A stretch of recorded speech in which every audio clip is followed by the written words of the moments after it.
Hello, welcome back to Anime in the Sea to Sky. I do apologize for a little bit of the delay over the past one and a few episodes. I'm trying to get organized with Johnny so we can finally put out part 2 of the One Piece live action, comparing it to the original anime and the manga run that it was able to go through, as it is still running, I guess, technically. But we're just trying to iron out the final talking points about it, and then we'll try to get that out to you as soon as possible. But until then, we kind of have a bit of news to catch up on, considering that most of the pieces of September I still haven't covered. So I guess in terms of a couple of announcements to new shows getting sequels, we do have Kimi ni Todoke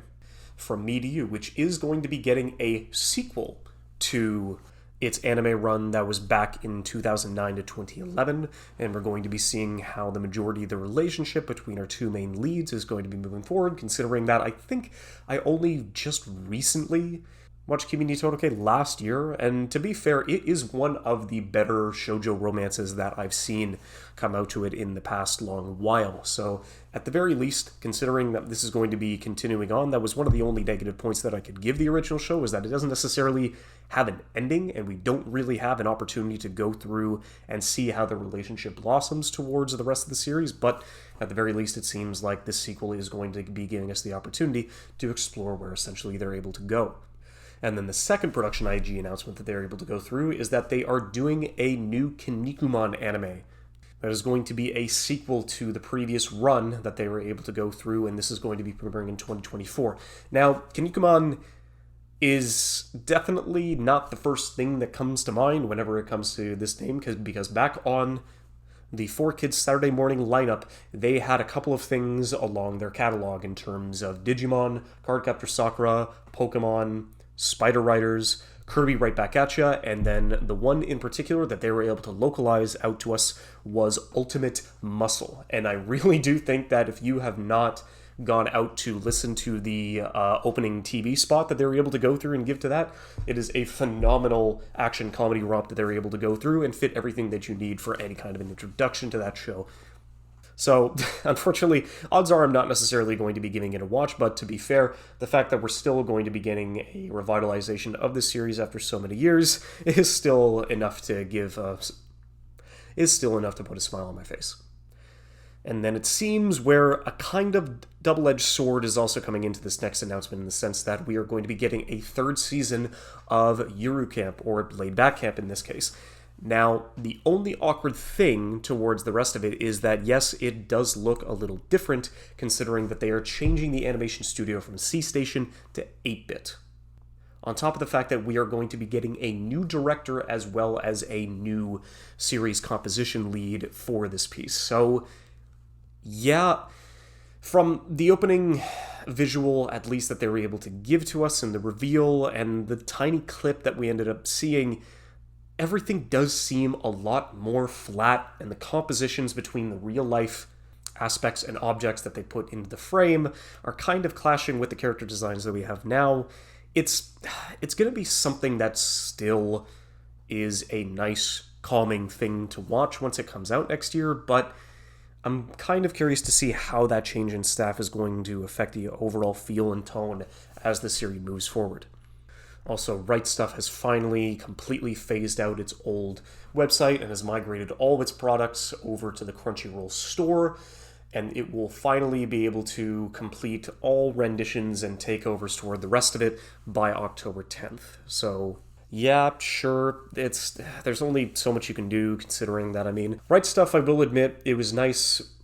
to have that opportunity. I did end up getting both my Your Name Blu-ray and my In This Corner of the World Blu-ray, both from Right Stuff, and so it was great to have the opportunity to at least get a little bit from them, even though it was pretty pricey for a Canadian such as myself. But at the very least, considering the amount of stuff that they're going to have to rotate and change, especially when it comes to their 18-plus products, is definitely going to be a little sketchy, and I'm really curious to see if they actually implemented that new 18-plus store that they said was in the works, but at this point, only time will tell how the rest of it goes. But I'm really curious to see how the ad reads are going to be going for the Anime World Order podcast, considering that Right Stuff used to be one of their main sponsors, and now that this is going to be moving forward into October, that might not be so similar. And then a couple of release dates were able to come through over the past couple of weeks, in the sense that the Scott Pilgrim anime is going to be debuting on Netflix on November 17th, so I can't wait for that to essentially pop up on my feed after I find the opportunity to go through and rewatch the film. I am not one that has read the comic or the graphic novel at this point towards the rest, so most of this is just going to be a completely new perspective on me, considering that I know that there were a couple of changes inside of the live action that Edgar Wright was able to direct, but seeing how they're going to be able to transition this into an anime series, only time will tell to see how the rest of it goes, but it's definitely going to be interesting to see all of the original actors and actresses come back to voice all of the characters, where it's going to be a really good flash to the past, and also curious to see how the production as well as the transition from live action to animated is going to affect the overall story. Now, if you are in Vancouver,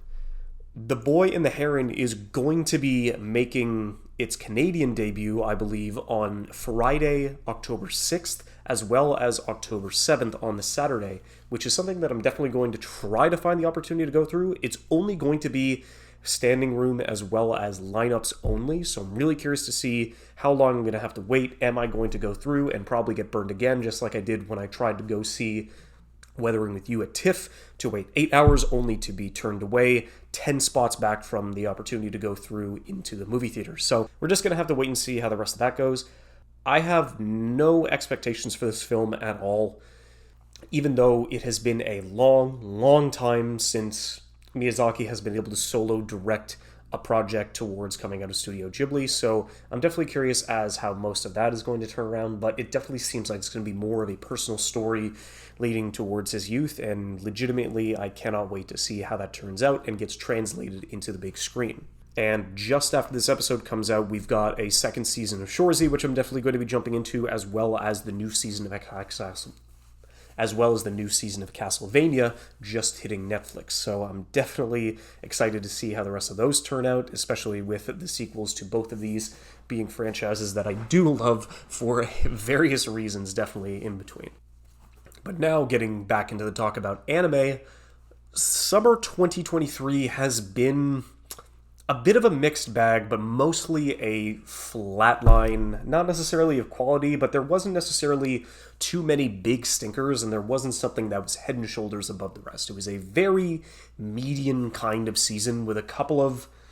things in between, as well as talking points depending on shows, some of which I watched, some of which I didn't, but it's kind of just a little bit average as to where most of the things that came out in this season ended up turning out. But at least for the shows that I'm looking forward to and that I'm going to be watching leading into the fall of 2023, so a couple of the things I've got is going to be the second half of the third season of Dr. Stone, second half of the second season of Ancient Magus Bride, just the entirety of the new Spy Family second season, the show that my partner and I are going to be watching, which is something that I'm kind of curious about, which is going to be the Apothecary Diaries, since it definitely seems like a more, not necessarily modern, but a historically based version of Snow White with the red hair. And Snow White was definitely like one of my favorite romances towards the 2010s, considering how well they're able to go through and merge all the ships with their natural chemistry as the rest of it goes. But it definitely seems like what the Apothecary is going to be able to do is put this in more of like a feudal East Asian setting, but almost with a similar vein as to how the Apothecary is going to be moving out with the upper class people that she ends up getting involved with, and with the potential pieces for a romance thrown in between. So definitely curious to see how that's going to be going. And recently at Anime Revolution, I was able to go through and meet the sound director for another show that I'm kind of interested in watching next season, which is going to be The Firefighter Daigo. And Takeshi Takedera, who is the sound director, who at this point in time has worked on properties like Yoimushi Pedal and the aforementioned Yuru Camp. It was great to see his perspective and what his stories were like getting into the industry as a whole, and how a lot of the projects that he works on and the three core basic sound points that he tries to merge together as seamlessly as possible so they kind of complement each other well, which in this case would be voice acting, soundtrack, and background noise. And it was really interesting to see how he was able to make that work and how he was able to merge the three of them together, and to kind of like see how interested he was towards the rest of it. Oh yeah, and I mean, I was kind of trying to think about why he was able to come out in the first place, because most of Anime Revolution was a very Oshinoko kind of based thing, since they had Takeshi Takadera, who was the sound director for Oshinoko. They had voice actors and actresses from it. They ended up having posters being given away for a couple of the events that they ended up holding out. So it was a really interesting piece, and I was kind of glad that I was able to go through and cover Oshinoko in my panel that I ended up doing just by complete happenstance. But yeah, no, it was definitely cool to see somebody with that kind of experience in the industry kind of show us his process. And it's definitely going to be making me interested to see how his show ends up going about. But in terms of the other shows that came out back in the summer, I'll kind of get these out of the way. These are the ones that I didn't end up watching. I mean, Temple, which was one, it was done by the same mangaka as Grand Blue, but it was definitely a lot more rambunctious and erotic than even Grand Blue was, where they mostly had a lot of male nudity. This one was focusing on the opposite gender in this case. So it was definitely not something that I was too invested to go see, considering that Grand Blue was a good one to kick back with a beer and kind of see how the rest of the shenanigans played out. But for this one, it was kind of like, yeah, if I wanted ecchi, I'll just go and watch hentai. It's like there's not necessarily too much of a middle ground for that to happen. A couple of the big sequels that ended up coming out as well. I mean, Bungo Stray Dogs ended up getting its 5th season, where apparently, even though it is a show that I dropped back in season 1 years and years ago, it's one of those that apparently has only gotten better with time as the series has gone on consistently. But if there is a show that has that similar vein to it, but one that I'm actually going to get into, since odds are I'm probably not going to get to Stray Dogs unless it ends up having a phenomenal conclusion, Golden Kamuy is going to be the one that I end up going through once I have the ending in sight for that series, and it'll give me an opportunity to go through and watch the northern plateaus of Japan be thrown into a chaotic rat race treasure hunt. I didn't even fucking touch Devil is a Part-Timer Season 2. It just, how piss poor that adaptation was years and years and years after its success, where it didn't have the same passion, energy, staff, team, comedy, just everything that made the first season good was just completely vacant inside of the second season. So the fact that they were ending up putting out a new season after that was just, no, I'm just going to let that die. Kind of the same deal with Fooly Cooly, grunge and shoegaze. That's going to be coming out, or at least the first half came out at the end of the summer season, and the next part's going to be coming out this fall. Same fucking deal. I might give the soundtracks to those a listen, considering it's new music from the Pillows, but I'm not going to get hurt again. It's just the progressive and alternative were so fucking bad and lifeless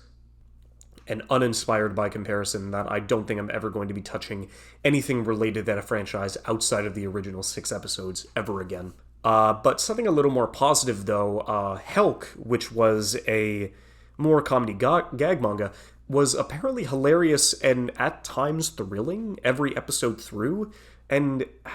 it was just something that I never necessarily caught on, and even though nothing but positive things were being said about it, it was something that I never necessarily got around to, so maybe it's something that I jump into in the middle of next season, but until then, I don't know. A lot of people had a lot of positive things to say about it, so I guess it was probably one of the better comedies to come out of last season. Rurouni Kenshin also was an interesting title, because I knew it was coming out, but I had no idea what essentially it was going to adapt. And at this point in time, it seems like not a new adaptation, but basically Rurouni Kenshin Brotherhood. It is something that they're going all the way back to the beginning to reanimate and readapt the whole story closer to what the original manga was, since there were a couple of deviations, as well as the fact that there was a handful of filler after everything that happened towards the Kyoto arc, and kind of like in between. Even though I do believe that the Kyoto arc was probably one of the best shonen arcs that I've seen, period, everything else surrounding it was just very flat and uninspired and just not necessarily entertaining to any degree. But good God, that Kyoto arc was just a ridiculous clash between Shishio and the rest of his crew. It was just a phenomenal arc to watch. And I'm definitely curious to see if this show will be successful enough to continuously garner enough sequels to go through and cover as much of the manga as it has been able to up to this point. Now, in terms of Mushoku Tensei's second season, it was also something that I didn't end up watching, because same deal. Haven't seen the first season. but just what I ended up hearing in passing about this second season, where season one was something where I was always on the fence about like jumping into it, because even though there were a lot of problematic things and Rudius was the main character, seemed to be so much more about that world that seemed would be a lot that seemed that there would be a lot for me to get invested into, even regardless of its flaws. But everything that I heard about the second season was just so ridiculously petty and childish, and didn't seem to have any of the spark that the first season ended up having as well. The fact that most of this season apparently revolved around what they referred to as the erectile dysfunction arc, and their allegories between slavery, the connections that Rudius still has to the old characters and new that are just completely suspicious at best and horrifying at worst, just none of it made me get interested or invested, or would have gotten me interested in giving the show a shot, especially with all the discourse that I heard about this show over the course of its second season, considering that if the majority of the conversation around your show is conflicting and things that consistently have to be defended and are always causing backlash and basically arguments back and forth between people who like it and dislike it and want to watch it and don't want to watch it, and the fact that the majority of this conflict is the thing that gets talked about the most about your series, then it makes it incredibly difficult for anybody remotely interested about giving it a try any kind of opportunity to jump in. But now, at the very least, I can jump into the shows that I actually did watch. So, at the very least, Ahsoka was great. I understand, like, this will be the only, like, non-anime thing that I'll go through and jump into, where I thought it was a good piece.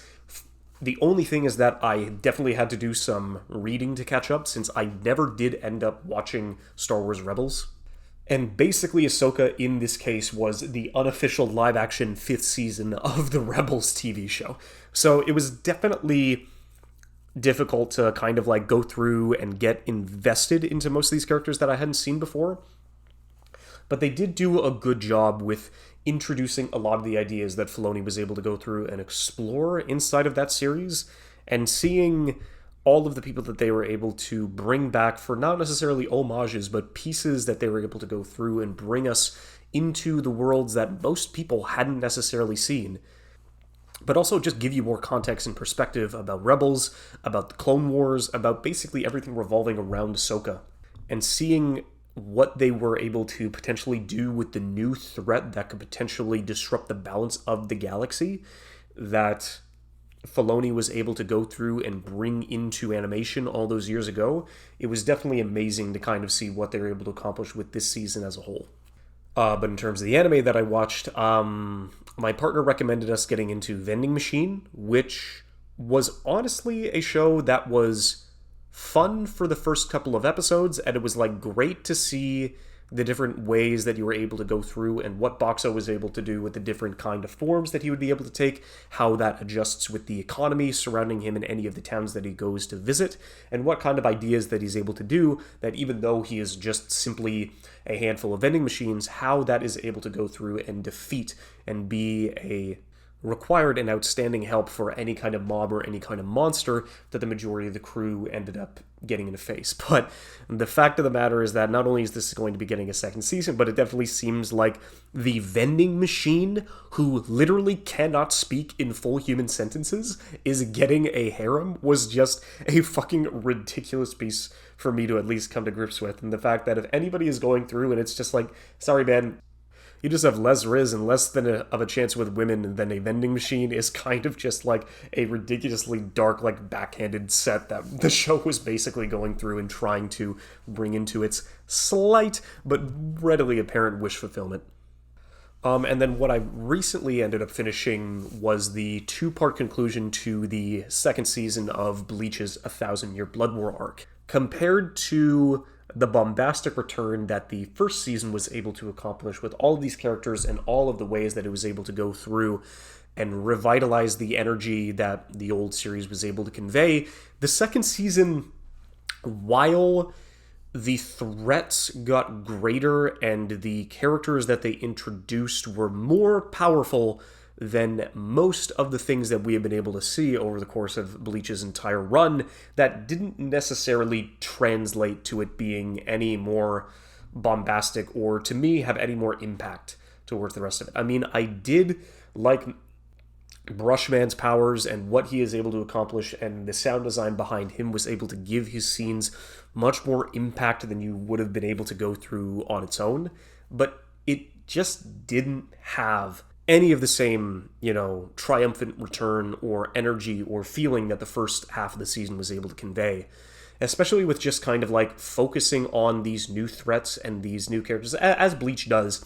Bleach's cast is just way too fucking bloated and way too large for its own good. So it did a decent job with some of its villains, but then the fact that they're going to be taking the majority of the main characters that we have, or at least that we know, and not necessarily doing a lot with them over the course of the 13 episodes that we did end up getting to see, it definitely kind of lost its edge. I mean, besides Kenpachi, he was probably the biggest threat and the biggest wow moments out of anything that happened in this season. But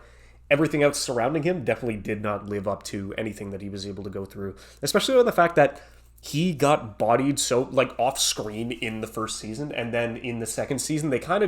just falls, and then it's just kind of like, oh, cool. So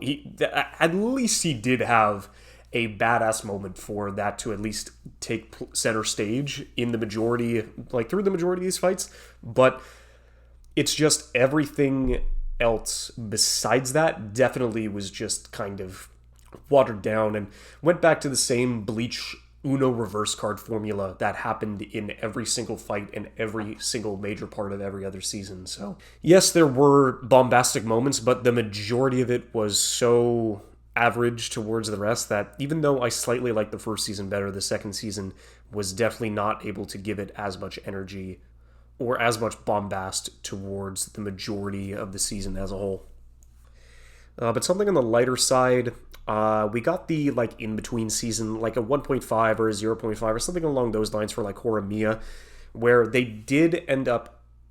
going all the way to the end of the manga at the first season. There was way more content that they were able to adapt in that case, so they basically just put those off to the side and then did kind of like a compilation sort of season of all the things that happened in between the story and all the tiny vignettes and relationships and character dynamics. And that was kind of the problem, where it's like you didn't necessarily know what you were going to get.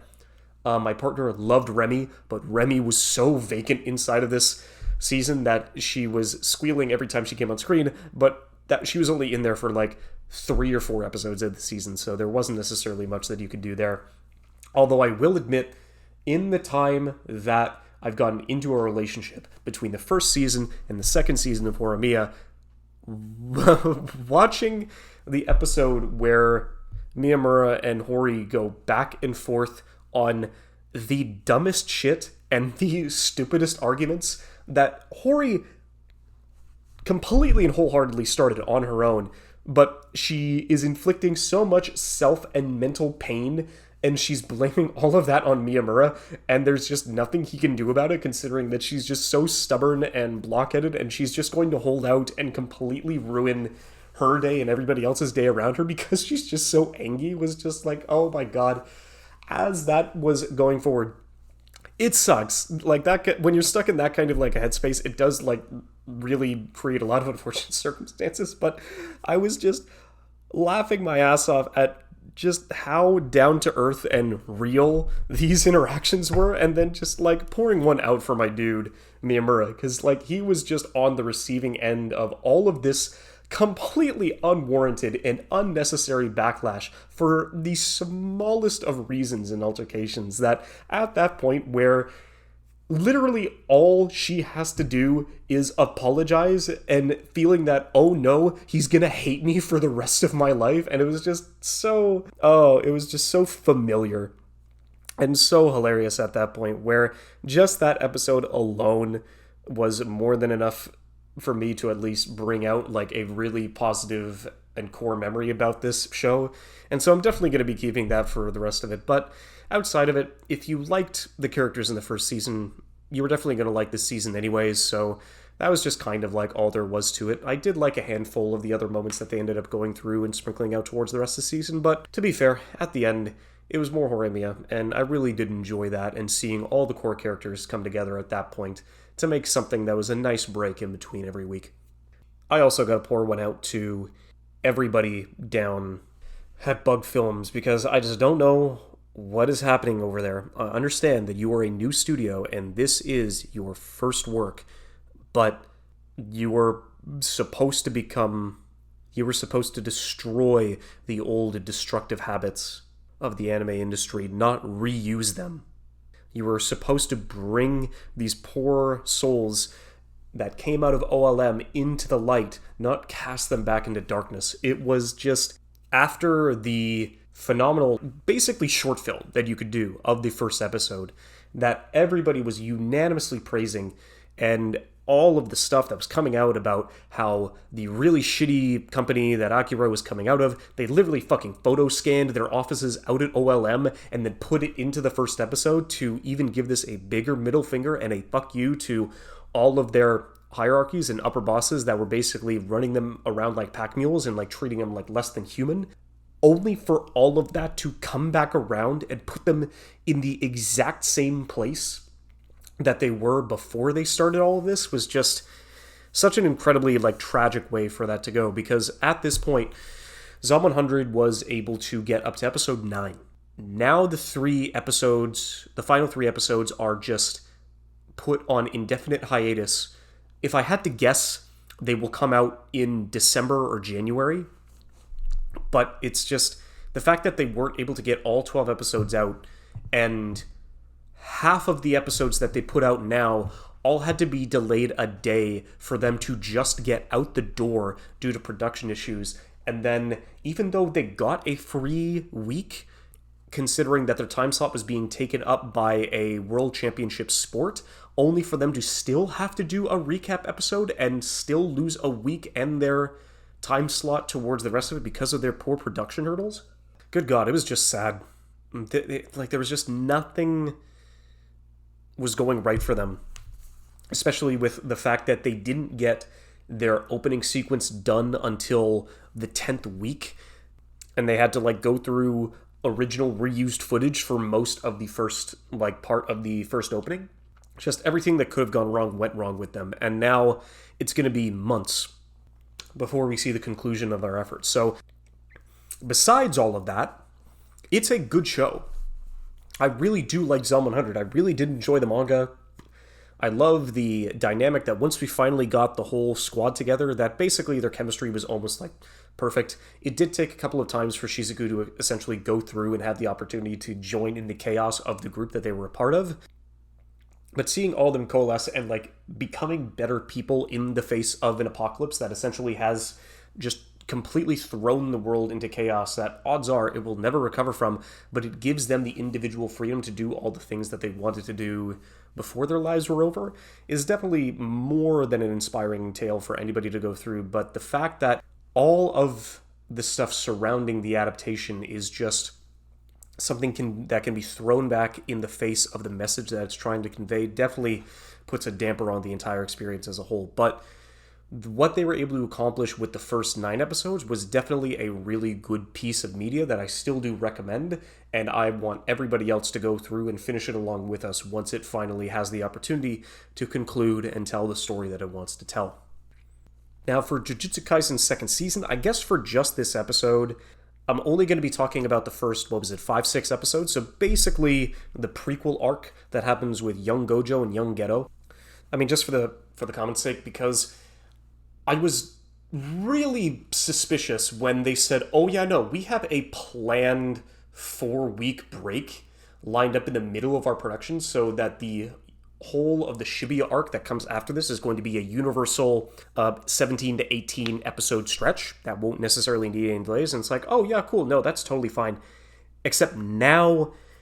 same deal, hearing about the production things, the fact that they were asking their animators and animation supervisors and the majority of their staff to fucking sign NDAs about how shitty the production process is like also now throwing this whole series into chaos. Because I don't know when that's going to hit, because it definitely seems like they were getting off a lot fine because of that 4-week break, but I don't know how long the series itself is going to be running for until it does finally hit that wall and we start seeing a couple of things falling apart, because we don't have the same director, although Shota Goshozono has been still doing a good job, especially with that first arc. A phenomenal piece in showing Geto's decline into just not insanity, but mostly depression and apathy towards basically all the people that he is supposed to protect. And seeing Toji just as that unpowered menace to everything that the Jujutsu sorcery stands for, and seeing him just body sorcerers left and right, was just such a crazy antagonist to have inside of this arc. He was a phenomenal bit of energy to have towards the rest of it, and to bounce off of the characters that we already know and love. And hate at some points, but still. At least these first 6 episodes were something that I was legitimately impressed about. Also, the opening is currently my frontrunner for favorite opening of the year, so I'm really curious to see how the rest of that goes, because, I mean, the second season opening that we have right now is fine. It's arguably my least favorite of the 4, but that still doesn't mean it's a bad opening. It just, for me, it's just a little bit more average than the rest of the contemporaries that they have going along with it. But yeah, no, I'm really curious to see how the Shibuya arc is supposed to go, considering that it has been hyped up all to high hell, and hype does nothing but negatives for a series, especially with all of these things coming out about the production being so shit and so hellish that NDAs are coming out against the animators themselves, and they are willing to get sued just to get the word out, is just fucking crazy to me. I mean, considering with Gojo's ascent to becoming what he believes to be the Honored One, was a really great couple of episodes leading into how the rest of this went, but I'm still very concerned as to what the rest of this is going to be meaning for the adaptation, and how the majority of this is going to be leading into towards the fall season. And I would say the one, probably because it was able to do this over the course of 13 episodes, and it was basically the only major show that I completed and really enjoyed with a full season of runtime, was Undead Girl Murder Farce. And considering that this is directed by the same guy who ended up penning Rakugo, who ended up doing the Kaguya Love is War adaptation, just what he's able to accomplish with a little bit of a tinge of Rakugo inside of his detective story was something that was incredibly entertaining from beginning to end, on top of having the opportunity to have such a ridiculously vast and diverse cast of characters from fiction and non-fiction all across history and all across cultures. It was just an amazing combination for him to at least all encapsulate inside of these handful of stories. Because, I mean, you do have the Oni and the Immortal One coming out from Japan, but then you end up having people like Arsène Lupin, you have Sherlock Holmes, you have Aleister Crowley, you have Frankenstein and Jack the Ripper and monsters and werewolves and vampires, and oh my, it was just all across the board. It was just a phenomenal cast to bring all into one series. And it had detective work, it had thrillers, it had action, it had not necessarily a lot of romance, but basically the wit and the banter that goes across most of these characters is what Mamoru Hatakeyama is known for, and it is put up on full display throughout the entire series for this, and it was just a really fun romp towards most of the stuff. I would say the vampire arc was probably a slower start than I would have expected, and it was probably my least favorite arc by comparison, but everything else leading up to London, leading up to Germany, how they were able to go through and meet in Japan in the first place, all of the stories and the characters that we were able to go through and encompass inside such a short amount of time, which we were hopefully going to be getting a second season following up afterwards, considering that, yes, we ended up getting 13 episodes, but it's not something that is fully concluded, and it is leading off on not a cliffhanger, but a lead into a future that is definitely certain as to where it is headed, but how long it is going to take us to get to that point, only time will tell. So I'm definitely curious to see how the rest of this is going to go, but if I had to pick a favorite for any of the shows that came out in the summer of 2023, Undead Girl Murder Farce would probably be the one to take that throne. So yeah, definitely appreciate you for sticking around this long. I'm going to try to get Johnny and I together again so we can go through and have the opportunity to finally settle and conclude our thoughts on the live-action One Piece adaptation. After I'm done getting Skate the Infinity off of my to-watch list, probably what's going to be leading in towards after it is a couple of talks about the Owl House, something that ended up coming out, I understand, months and months ago, but I do really want to get my final feelings off about it because I do think it is one of my favorite pieces of Western animation, period. I did already say that Castlevania's new season is going to be doing that, so I'm going to jump on that immediately after Skate the Infinity. Shoresy's second season is definitely going to be going through. Oh yeah, Pluto is also finally ended up getting a release date. We're going to be getting the Pluto adaptation coming out on Netflix on October 26th, so that is going to be great. And there is also going to be a new series that I'm going to be starting at some point over these next 3 months. It is something that I'm going to be able to go through and look back on my past as an anime fan and what time is able to change even over just the span of a decade. What it does to a medium, what it does to an industry, and how it essentially affects something that what was not mainstream is now in the public consciousness of almost everybody leading in now into the 2020s. So hopefully I'll be able to go through and get on that started once the One Piece has reached its conclusion. At least our episode, definitely not the show. That one's going to be running for years and years, but only time will tell. All right, cheers. Have a good one.